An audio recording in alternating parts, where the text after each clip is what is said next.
अगर आप बार बार stop out हो जाते हो और फिर भी प्राइस आपकी ओरिजिनल टारगेट की डायरेक्शन में चला जाता है, तो चांसेस हैं कि आप कैंडल क्लोजर्स को सही से समझते नहीं हो। आपने कई बार सुना होगा, wicks do the damage, bodies tell the story. लेकिन इसका मतलब असल में होता क्या है? आज की इस वीडियो में मैं आपको समझाऊंगा कि कैंडल क्लोजर्स होते क्या हैं, ये क्यों इंपॉर्टेंट है और कैसे आप इन्हें यूज करके बेवजह के लॉसेस से बच सकते हो और अपने प्रॉफिट्स को मैक्सिमाइज और सिक्योर कर सकते हो। तो चलिए शुरू करते हैं। सबसे पहली चीज जो हमें समझनी है कैंडल क्लोजर्स के बारे में, वो है कैंडल फॉर्मेशन। यहाँ आप देख सकते हो, लेफ्ट साइड में हमारे पास एक बुलिश कैंडल है। और बुलिश कैंडल कैसे बनती है? सबसे पहले प्राइस ओपन होगा, फिर नीचे की तरफ लो बनाएगा और फिर ऊपर की तरफ मूव करेगा, हाई बनाएगा और फिर कैंडल क्लोज होगा। अब जो कैंडल का क्लोज होता है वही सबसे इंपॉर्टेंट हिस्सा होता है। आप देख सकते हो कि ये कैंडल अपने हाई के काफी पास क्लोज हुई है, इसलिए ये एक स्ट्रॉन्ग बुलिश कैंडल है। अगर प्राइस कैंडल के मिडिल में क्लोज होता है तो इसका मतलब होता है कि वो उतनी बुलिश नहीं है। ये चीज सिचुएशन के कॉन्टेक्स्ट पर डिपेंड करती है और बहुत कुछ रिवील कर सकती है। अब राइट साइड में आप देख सकते हो बेरिश कैंडल का स्ट्रक्चर। इसमें होता है ओपन, हाई, लो और फिर क्लोज। जैसे बुलिश कैंडल में था, वैसे ही यहां भी अगर क्लोज कैंडल के बॉटम के पास होता है तो ये स्ट्रॉन्ग बेरिश कैंडल मानी जाती है। अगर क्लोज मिडिल में होता है तो कॉन्टेक्स्ट के हिसाब से ये बायर्स के एंटर करने का सिग्नल हो सकता है, एक बुलिश हैमर की तरह, और ये रिवर्सल का इशारा दे सकता है। अब चलिए कैंडल फॉर्मेशन को थोड़ा और कॉन्टेक्स्ट के साथ समझते हैं। यहां आप देख सकते हो कि एक क्लियर अप ट्रेंड चल रहा है। प्राइस हायर लोज और हायर हाइज बना रहा है। अब तक जो कैंडल है वो अपने previous swing high pivot point के ऊपर क्लोज हो रही है। इसका मतलब है कि ट्रेंड का कंटिन्यूएशन पॉसिबल है।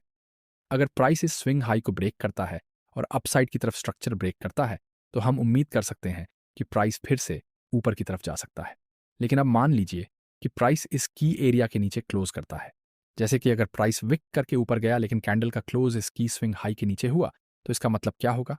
इसका मतलब होगा कि इस स्विंग हाई के ऊपर सेलर्स एक्टिव हो गए हैं और प्राइस इसकी एरिया के ऊपर क्लोज नहीं कर पाया।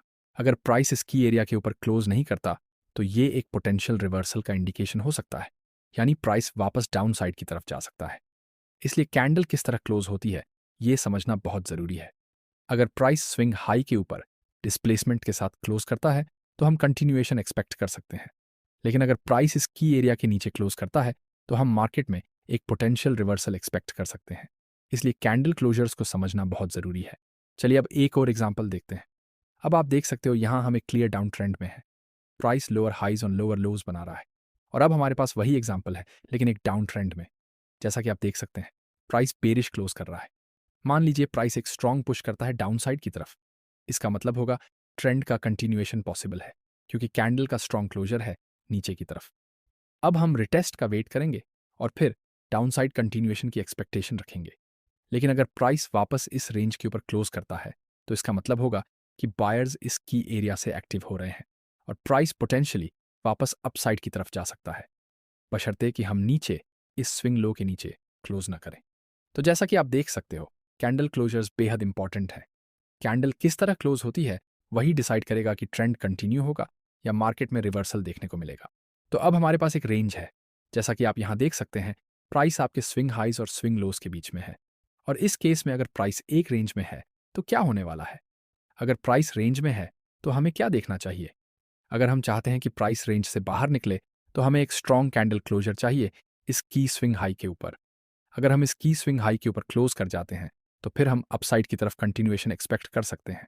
लेकिन मान लीजिए प्राइस इस स्विंग हाई के नीचे ही क्लोज करता है, तो दूसरा सिनारियो क्या हो सकता है? इस केस में प्राइस पोटेंशियली इस स्विंग हाई पिवट पॉइंट से रिजेक्ट कर सकता है और हम कंटिन्यूएशन देख सकते हैं नीचे की तरफ, यानी स्विंग लो की तरफ। अब हम स्विंग हाई से मूव करते हुए स्विंग लो की तरफ जा रहे हैं और ये डिपेंड करेगा कि कैंडल कैसे क्लोज होती है, जो बहुत इंपॉर्टेंट है। मान लीजिए कैंडल बन रही है और प्राइस डाउन साइड की तरफ जा रहा है। ये बहुत बेरिश लग रहा है क्योंकि अब हम इस स्विंग लो के नीचे जा रहे हैं। अगर कैंडल इसी तरह क्लोज होती है तो हम डाउन साइड कंटिन्यूएशन की एक्सपेक्टेशन रखेंगे। लेकिन अगर कैंडल क्लोज होने से पहले ही प्राइस विक करके ऊपर चला जाए और हम देखें कि बायर्स स्विंग लो से स्टेप इन कर रहे हैं, तो पूरा सीन बदल जाता है। अब हमारे पास एक बेरिश कैंडल नहीं रह जाती, बल्कि प्राइस स्विंग लो से रिजेक्ट कर रहा है। हम लिक्विडिटी ले चुके हैं और अब वापस रेंज के अंदर आ रहे हैं। तो आप देख सकते हैं यहाँ की कैंडल क्लोजर्स कितने पावरफुल होते हैं। और सही कॉन्टेक्स्ट में कैंडल क्लोजर्स को समझना आपको ना सिर्फ अननेसेसरी लॉसेस से बचाएगा, बल्कि आपको उन ट्रेड्स से भी दूर रखेगा जो लेने लायक नहीं है। तो अब जब ये सारी बात क्लियर हो गई है, चलो कुछ एग्जाम्पल्स देखते हैं जिनसे कॉन्सेप्ट और क्लियर हो जाएगा। जैसा कि आप देख सकते हैं, हम ट्रेडिंग व्यू के चार्ट पर हैं और सबसे पहले मैं यहाँ पर इस की स्विंग लो को मार्क कर रहा हूँ। यहाँ आप देख सकते हो कि प्राइस ने कई बार इस स्विंग लो को टच किया है। हर बार जब प्राइस इस लेवल तक आता है, एक अच्छा सा रिएक्शन मिलता है और फिर प्राइस वापस रेंज के बीच में पुश करता है।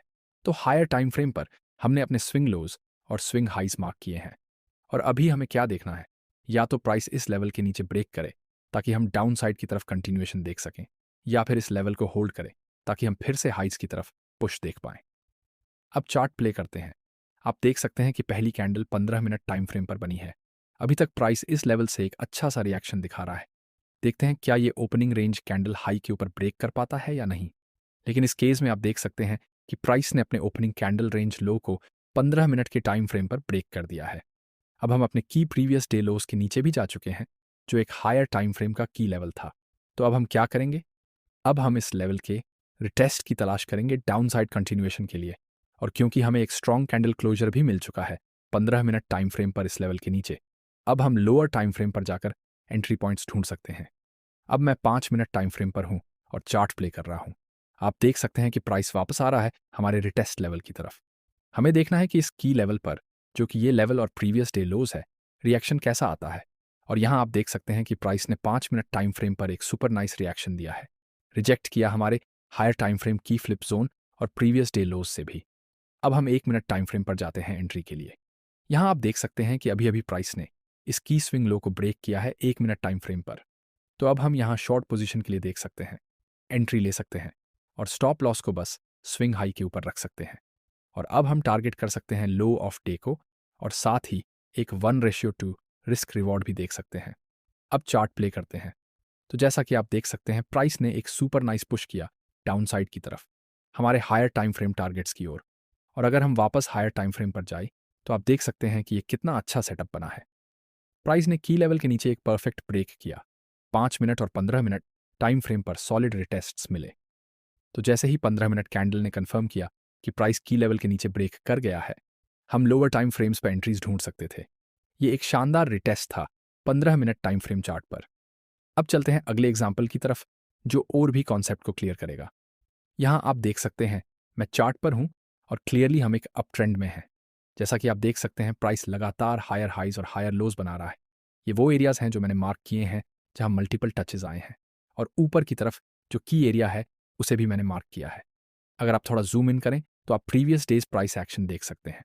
पिछले दिन में प्राइस ने कोशिश की थी इस की हाई के ऊपर क्लोज करने की, लेकिन आप देख सकते हैं कि एक बड़ा अपर विक बना था, जो ये दिखाता है कि सेलर्स स्टेप इन कर रहे थे और प्राइस फिर वापस प्रीवियस डेज लो की तरफ पुश किया। तो आज के दिन के लिए हमें देखना है, या तो प्राइस प्रीवियस डे लोस को होल्ड करे और फिर से हाइज की तरफ जाए, या फिर इस लेवल के नीचे ब्रेक करे ताकि हम डाउन साइड पुश देख सकें। अब चार्ट प्ले करते हैं और देखते हैं क्या होता है। जैसा कि आप देख सकते हैं, प्राइस ने शुरुआत में ही एक स्ट्रॉन्ग पुश दिखाया है अपसाइड की तरफ, और प्राइस कहां तक गया? सीधे previous day high pivot level तक। आप देख सकते हैं प्राइस इस की एरिया तक आ रहा है और अब वहां से थोड़ा रिएक्शन दिख रहा है। अगर हम यहां पर लॉन्ग जाना चाहते हैं तो हमें वेट करना होगा प्रीवियस डे हाइज के ऊपर ब्रेक और फिर उस लेवल का रिटेस्ट होने का, ताकि हम अपसाइड कंटिन्यूएशन देख सकें। अगर प्राइस उस की हाई के ऊपर ब्रेक नहीं कर पाता तो हम एक्सपेक्ट कर सकते हैं कि प्राइस अभी भी हायर टाइम फ्रेम पर रेंज में ही है। अब चार्ट को प्ले करते हैं और आप देख सकते हैं प्राइस ने एक सुपर स्ट्रॉन्ग कैंडल क्लोजर किया है आपके की पिवट हाई यानी प्रीवियस डेज हाई के ऊपर। अब हम देख सकते हैं कि इस की एरिया का रिटेस्ट होता है या नहीं, ताकि हम फिर से हाइज की तरफ कंटिन्यूएशन देख सकें। अब चार्ट प्ले करते हैं। आप देख सकते हैं प्राइस अब वापस आ रहा है हमारे की एरिया की तरफ। यहीं पर हम लॉन्ग की एंट्री देख सकते हैं। स्टॉप लॉस को बस लो के नीचे रखेंगे और अब हम टारगेट कर सकते हैं 1:2 रिस्क रिवॉर्ड रेशियो की तरफ। और आप देख सकते हैं प्राइस ने एक दमदार पुश दिया है हाइस की तरफ। जैसे ही हमें कैंडल क्लोजर मिला प्रीवियस डे हाइस के ऊपर, हमने उसी लेवल को नाइसली रिटेस्ट किया और वहां से प्राइस ने अपर की लेवल्स की तरफ पुश करना शुरू कर दिया। तो अब अगले एग्जाम्पल की तरफ चलते हैं। अब आप देख सकते हैं हम फॉरेक्स पेयर के चार्ट पर हैं। हम फिर से 15 मिनट टाइम फ्रेम पर हैं और स्पष्ट रूप से कीमत अप ट्रेंड में है। यहां मैंने कुछ की एरियाज मार्क किए हैं, जैसे कि आपका 15 मिनट ऑर्डर ब्लॉक। आप देख सकते हैं कि इस की एरिया के आसपास मल्टीपल टचेस हैं। प्राइस इस लो के नीचे विक करने की कोशिश करता है, वहां से रिजेक्ट करता है और फिर अपसाइड की तरफ पुश करता है। फिर प्राइस वापस पुश करता है प्रीवियस डे हाइस की तरफ, जहां सेलर्स स्टेप इन करते हैं और प्राइस को रिजेक्ट कर देते हैं, जिससे प्राइस फिर से रेंज के लो की तरफ मूव करता है। तो आज के लिए जो की लेवल्स मैंने मार्क किए हैं वो हैं प्रीवियस डेज हाई और प्रीवियस डे लोज। डाउन साइड के लिए हम देख सकते हैं कि क्या प्राइस इस की लेवल के नीचे ब्रेक करता है या नहीं। अपसाइड के लिए हम देख सकते हैं कि क्या प्राइस यहाँ के लेवल से बाउंस करता है या फिर स्विंग हाई को ब्रेक करता है, ताकि हम आगे अपसाइड कंटिन्यूएशन देख सकें। अब चार्ट प्ले करते हैं। यहाँ आप देख सकते हैं कि प्राइस हमारे की एरिया की तरफ आया है। आप देख सकते हैं कि विक हमारे की एरिया को होल्ड कर रहा है और अगली कैंडल ओपनिंग रेंज हाई के ऊपर ब्रेक करने की कोशिश कर रही है। इसका मतलब ये एरिया एक पोटेंशियल रिवर्सल पॉइंट हो सकता है प्राइस में अपसाइड कंटिन्यूएशन के लिए। अब हम लोअर टाइम फ्रेम पर जाकर एंट्रीज देख सकते हैं। इस केस में जो की एरिया मैं मार्क करूंगा वो है ओपनिंग रेंज हाई। अभी तक प्राइस ने इस एरिया से एक अच्छा बाउंस दिखाया है और रिजेक्ट कर रहा है ओपनिंग रेंज हाई से। अब हम देखेंगे कि क्या प्राइस इस की एरिया को ब्रेक करता है, ताकि हम ऊपर की तरफ कंटिन्यूएशन देख सकें। और अब आप देख सकते हैं प्राइस ने फाइनली इस की एरिया के ऊपर क्लोज कर लिया है। आप देख सकते हैं इस लेवल के आसपास कितनी सारी विक्स थीं और अब हमें कैंडल क्लोजर मिल गया है और अब हम इस एरिया को रिटेस्ट कर रहे हैं। यही वो जगह है जहां हम लॉन्ग एंट्री देख सकते हैं stop loss low of day के नीचे, और हम टारगेट कर सकते हैं की लेवल्स और उससे ऊपर। तो ये आपका previous high of day pivot point है। अब चार्ट प्ले करते हैं और आप देख सकते हैं प्राइस ने एक अच्छा सा पुश किया है अपसाइड की तरफ प्रीवियस डे हाई के की पिवट पॉइंट तक। आप देख सकते हैं कि हमें कैंडल क्लोजर मिला इस लेवल के ऊपर हायर टाइम फ्रेम पर, फिर हमने 1 मिनट टाइम फ्रेम पर इस लेवल के ऊपर कैंडल क्लोजर का वेट किया और फिर हमें एक सॉलिड पुश मिला प्रीवियस डे हाई की तरफ। अब अगले एग्जाम्पल की तरफ चलते हैं। अब आप देख सकते हैं हम वापस पहले वाले चार्ट पर हैं और जो की लेवल मैंने मार्क किया है वो है स्विंग लो। आप देख सकते हैं कि इस की एरिया के आसपास मल्टीपल टचेज आ चुके हैं। अब तक प्राइस इस लेवल के की जनरल एरिया के नीचे ब्रेक नहीं कर पा रहा है, तो ये हमारा हायर टाइम फ्रेम का एक इंपॉर्टेंट लेवल बन जाता है। आज के लिए हम दो सिनारियोस पर फोकस करेंगे। या तो प्राइस इस लेवल को होल्ड करेगा और फिर अपसाइड की तरफ रिवर्सल देगा, या फिर हम देखेंगे कि क्या प्राइस इस लेवल के नीचे ब्रेक करता है ताकि हम डाउनसाइड कंटिन्यूएशन देख सकें। अब चार्ट को प्ले करते हैं। यहाँ आप देख सकते हैं 15 मिनट टाइम फ्रेम पर अभी तक कोई साफ इंडिकेशन नहीं है कि प्राइस ऊपर जाना चाहता है या नीचे। ये सिर्फ पहले 15 मिनट है। अब देखते हैं नेक्स्ट 15 मिनट में क्या होता है। आप देख सकते हैं अगली 15 मिनट कैंडल में प्राइस ने अपने ओपनिंग कैंडल रेंज को ब्रेक किया है 15 मिनट चार्ट पर। साथ ही साथ प्राइस ने प्रीवियस डे लोज और हायर टाइम फ्रेम के की एरिया को भी ब्रेक किया है। हमें एक स्ट्रॉन्ग कैंडल क्लोजर मिला है डाउन साइड की तरफ 15 मिनट पर। अब हम लोअर टाइम फ्रेम पर जाएंगे पोटेंशियल एंट्रीज देखने के लिए। अब आप देख सकते हैं मैं 5 मिनट टाइम फ्रेम पर हूं और मैंने की लेवल मार्क किया है जो है आपका 5 मिनट ओपनिंग रेंज। हम इस एरिया को प्रीवियस डे लोज और फ्लिप जोन के साथ कंबाइन करके यूज करेंगे ताकि एक अच्छा सा रिजेक्शन मिल सके डाउनसाइड कंटिन्यूएशन के लिए।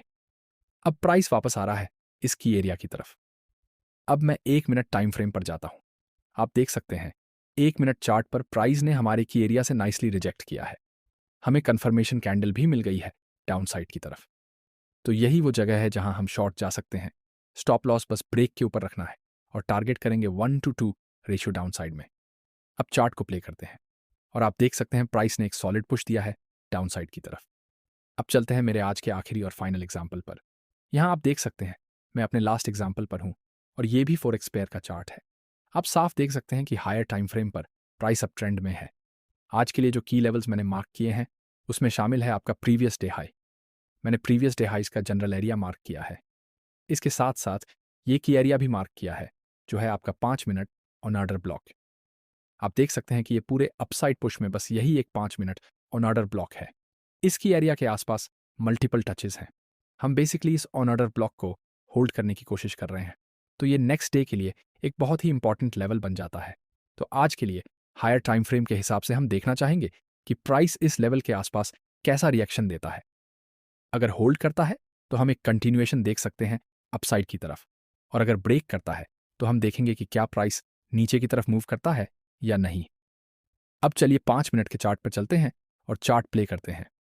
आप देख सकते हैं हमारी पहली 1 मिनट कैंडल नीचे विक कर रही है हमारे की एरिया की तरफ। अब तक हमें एक अच्छा सा रिएक्शन मिल रहा है हायर टाइम फ्रेम के जनरल एरिया से। चलिए अब अगले 5 मिनट को प्ले करते हैं। यहाँ आप देख सकते हैं ये हमारा पहला साइन है बुलिश प्राइस एक्शन का। आखिरकार हमें 5 मिनट की कैंडल की क्लोजर मिलती है हमारी ओपनिंग रेंज हाई के ऊपर। साथ ही हमें पहली कैंडल क्लोजर भी मिलती है अपने पिछले कैंडल के ऊपर। अब हम 1 मिनट टाइम फ्रेम पर जा सकते हैं एंट्रीज ढूंढने के लिए। अब आप देख सकते हैं कि हम 1 मिनट के टाइम फ्रेम पर हैं और जो की एरिया मैंने मार्क किया है वो है आपकी 1 मिनट की ओपनिंग रेंज। अब मैं जो देखना चाहूंगा वो है कि प्राइस इस पुश को कंटिन्यू करे अपसाइड की तरफ। हम फिलहाल इस एरिया के ऊपर क्लोज कर रहे हैं, तो यहीं पर हम एक एंट्री ले सकते हैं इस स्विंग की एरिया से। हम लॉन्ग जा सकते हैं, स्टॉप लॉस बस ब्रेक के नीचे रखना है। और अब हम टारगेट कर सकते हैं प्रीवियस डे हाइज का जनरल एरिया, जो कि आप देख सकते हैं इस लेवल के आसपास है। अब चार्ट को प्ले करते हैं। आप देख सकते हैं कि प्राइस हमारे स्टॉप लॉस के आसपास आया था, लेकिन प्राइस ने हमारे जनरल एरिया जो यहाँ है उसके नीचे कभी क्लोज नहीं किया, और अब हमें उस एरिया से अच्छा सा रिएक्शन मिल रहा है। अब मैं जो देखना चाहूंगा वो ये कि प्राइस वापस से हाइस की तरफ पुश करे। और आप देख सकते हैं प्राइस ने थोड़ा टाइम लिया, लेकिन आखिरकार वो प्रीवियस डे हाई की एरिया की तरफ ग्रेविटेट कर गया और हमें मिला एक और सॉलिड ट्रेड अपसाइड की तरफ। तो उम्मीद है आपको ये वीडियो पसंद आया होगा और आपने कैंडल क्लोजर्स के बारे में कुछ नया सीखा होगा। जैसा कि मैंने कहा, कैंडल्स के विक्स करते हैं डैमेज और बॉडीज बताती हैं पूरी कहानी। आपने बहुत बार अपने ट्रेड्स में ये देखा होगा कि आप सिर्फ विक्स की वजह से स्टॉप आउट हो जाते हैं और फिर प्राइस आपके टारगेट की तरफ चला जाता है। इसी वजह से कैंडल क्लोजर्स को समझना, देखना और उनका इंतजार करना ट्रेडिंग में बहुत ज़रूरी है। अगर आपको ये वीडियो पसंद आया तो इसको लाइक और चैनल को सब्सक्राइब ज़रूर कर देना, और मैं आपको मिलूंगा अगले हफ्ते एक नई वीडियो के साथ।